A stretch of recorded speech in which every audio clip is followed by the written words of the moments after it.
छत्तीसगढ़ की तमाम बड़ी खबरों के साथ स्वागत है आपका। मैं हूं आपके साथ लीना। ये देखते हैं आज की सुर्खियां।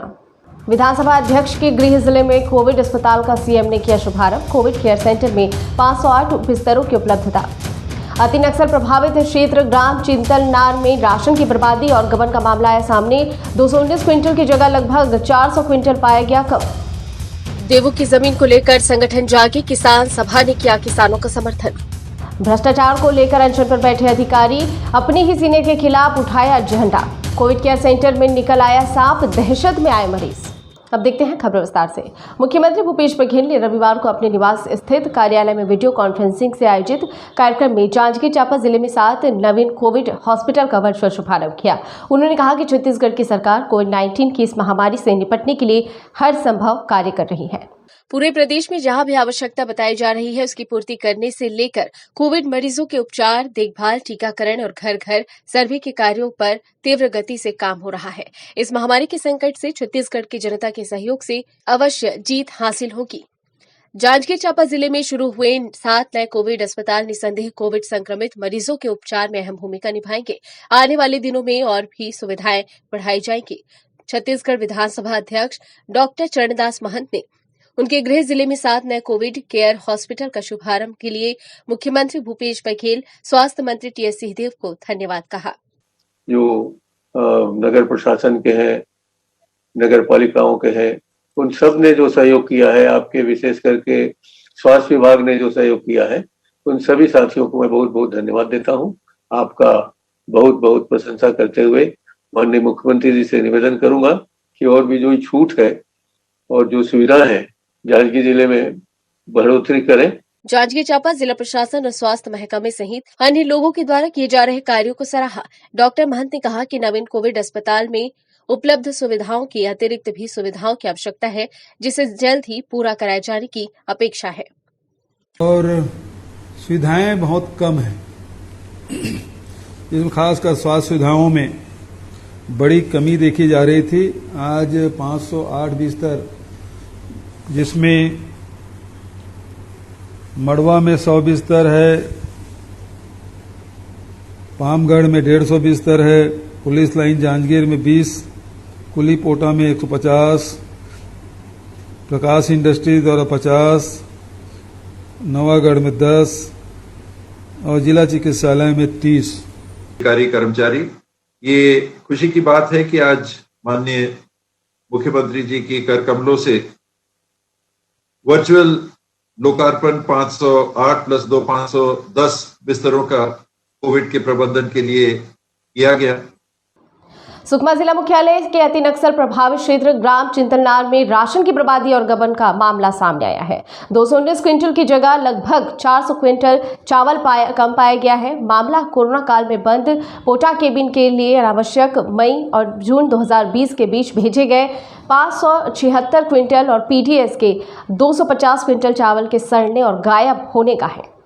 बता दें कि चिंतलनार में केवल राशन की बर्बादी का ही मामला नहीं आया है, बल्कि इन राशन के बड़े खेप से चावल के गायब होने का भी मामला सामने आया है। बीते सप्ताह एसडीएम के निर्देश पर जांच में पहुंचे खाद्य निरीक्षक विक्रांत नायडू ने 219 क्विंटल चावल कम पाया था। कुल 2 कमरों में लगभग 150 क्विंटल चावल ही पाया गया, जिनमें ज्यादातर राशन खराब देखे गए। बताया जा रहा है कि 15 से 20 दिन पहले ही ये दुकान पंचायत को सौंपी गई, जिसके बाद राशन दुकान से राशन का उठाव कर 576 क्विंटल चावल को पोटा केबिन में ले जाया गया और वहीं से 219 क्विंटल चावल भी गायब हुआ है। ऐसे में पंचायत सभा पर बड़े सवाल खड़े होने लगे हैं कि राशन का बड़ा खेप पोटा केबिन कैसे पहुंचा और पहुंचने के बाद आखिर कैसे 219 क्विंटल चावल पोटा केबिन के अंदर से गायब किया गया। इस वक्त हम मौजूद हैं चिंतलनार पोटा केबिन में। पिछले वर्ष जून 2020 में 576 कुंटल चावल, 6 माह का राशन दिसंबर 2020 तक का यहां पर छात्रावास में आवंटित किया गया था। उक्त चावल के संबंध में मिली जानकारी के अनुसार जब पोटा केबिन चिंतलनार में यहां पहुंचा गया तो देखा गया कि 576 कुंटल की जगह यहां पर 150 क्विंटल ही चावल पाया गया है और 400 क्विंटल चावल यहां पर है ही नहीं। ऐसे में देखना यह होगा कि विभागीय अधिकारी इस पर क्या जांच करती हैं और क्या कार्रवाई करती हैं। एक तरफ मंत्री जी व शासन के लोग भी लगातार गरीब वर्गों को सूखा राशन पहुंचाने का लगातार प्रयास कर रहे हैं। अगर यह चावल गबन ना करके यहाँ के गरीब क्षेत्र में अगर गरीब लोगों को यहाँ पर बांट दिया गया होता तो इस कोरोना महामारी में गरीबों को काफी राहत मिलती। डीवी लाइव के साथ रोशन चौहान, सुकमा। ऊर्जानगर कोरबा में लगभग 2.5 दशक पहले साउथ कोरिया की कंपनी देवो के लिए 300 एकड़ जमीन अधिग्रहित की गई थी। यहां के किसान अब अपनी जमीन वापस मांग रहे हैं। वहीं विभिन्न राजनीतिक दलों के नेता भी इस मामले को लेकर सक्रिय हो गए हैं और किसानों को उसकी जमीन वापस दिलाने की मांग कर रहे हैं। देवो कंपनी के प्रस्तावित बिजली कारखाने के लिए सन 1994 से 95 में कोरबा शहर के रिजदा और कुछ अन्य बस्तियों के लोगों की जमीन अधिग्रहित की गई थी। तब भूमि स्वामियों को 3 लाख रुपए प्रति एकड़ की दर से जमीन का मुआवजा दिया गया। उस दौरान ये मुआवजा राशि भारत में सर्वाधिक थी। लोग मुआवजा लेने के बाद नौकरी और अन्य सुविधाओं का इंतजार कर रहे थे। इसी बीच देवो कंपनी दिवालिया हो गया। इस दौरान ग्रामीणों ने कुछ साल के बाद वापस अपनी जमीनों पर खेती बाड़ी शुरू कर दी। 2 दिन पहले देवो का मामला तब प्रकाश में आया जब राजस्व विभाग के अधिकारी पुलिस बल के साथ रिजदी पहुंचे और भूभाग के सीमांकन के साथ ही किसानों के खेत के मेड़ को जेसीबी मशीन से उखाड़ने लगे। तब यहां पहुंचे ग्रामीणों ने इसका विरोध किया और मांग करने लगे कि उनकी जमीन उन्हें वापस की जाए। सन 98 में भूमि अधिग्रहित किया गया था और उसके माध्यम से हमें एग्रीमेंट भी मिला था। बच्चे लोगों को नौकरी के लिए भी दिया जाएगा और स्कूल, हॉस्पिटल और जिनका ज़मीन भी अधिग्रहित नहीं हुआ है उन लोग को भी नौकरी दिया जाएगा। इस आधार से हम लोग आस में लगे हुए थे। इतने दिन तक ना ढंग से खेती कर रहे थे, ना कुछ कर रहे थे। और हम लोग का कहना ये है कि जो भी कंपनी इसको जो कुछ भी कर रहा है वो पहले हम लोग का एग्रीमेंट पूरा करे। हमार जमीन ला के खाना थे यही देवू के मतलब पता नहीं कहाँ के ते मैं नहीं जानो, लेकिन एला हमार जमीन ला खनवा थे तेकले हम आए हन। काकर जमीन है? ये जमीन है पूरा गांव भर के जमीन है। और देवू में निकल हवे मान के चला एला 30-35 साल हो गए है और उतना दिन देवू है का करत रही से। मौके पर मौजूद तहसीलदार सुरेश साहू का कहना है कि देवू के अधिवक्ता के आवेदन पर ये सीमांकन किया जा रहा है। पहले से सरकारी और प्राइवेट जमीन मिला के देवू का चिन्हांकित पुरानी जमीन है जिसका सीमांकन करना है, सीमा चिन्ह से अवगत करा रहे हैं। तो कुछ लोगों के द्वारा दोबारा उसी जमीन पर कब्जा कर लिया गया था और उसी का मतलब कि विवाद है, इसलिए लोग जो है चाहते हैं कि फिर से अपना रहे। लेकिन हम सिर्फ सीमांकन कर रहे हैं, सीमांकन करके एक तरह से उसका जानकारी उपलब्ध करा रहे हैं। चूँकि राजस्व विभाग पहले इसको अर्जन कर चुका है, इसलिए सीमांकन बस कर रहे हैं कि क्या है, क्या स्थिति है करके। देवू कंपनी के लिए अपनी जमीन देने वाले किसानों के समर्थन में अब छत्तीसगढ़ किसान सभा आगे आया है। किसान सभा ने भूमि अधिग्रहण कानून के प्रावधानों के तहत कोरबा जिले में पावर प्लांट के लिए दक्षिण कोरिया की कंपनी देवू द्वारा अधिग्रहित जमीन को मूल भूस्वामी किसानों को वापस करने की मांग की है। संघ का कहना है कि नियम के मुताबिक 5 साल तक अगर कंपनी ने यहां प्लांट नहीं लगाया तो जमीन वापस किसानों को दे दी जाएगी। दरअसल पूरा विवाद देवू द्वारा अधिग्रहण के समय दी गई गारंटी की रकम का है। 90 के दशक में मध्य प्रदेश में दिग्विजय सिंह की सरकार थी। उस दौरान देवू कंपनी ने सरकार को 100 करोड़ रुपए की गारंटी की रकम दी थी। कालांतर में दिग्विजय सिंह चुनाव हार गए और इधर देवू की गारंटी की रकम का हिसाब किताब भी गायब हो गया। विभाजन के बाद मध्य प्रदेश ने इसका जिम्मा छत्तीसगढ़ पर डाल दिया। तब से ये मामला हाईकोर्ट में चल रहा है। बहरहाल इस मामले में सभी की नजर राज्य सरकार पर है। वहीं फिलहाल ये मामला न्यायालय में है, इसलिए राज्य सरकार भी कोई निर्णय लेने से बचने का प्रयास करेगी।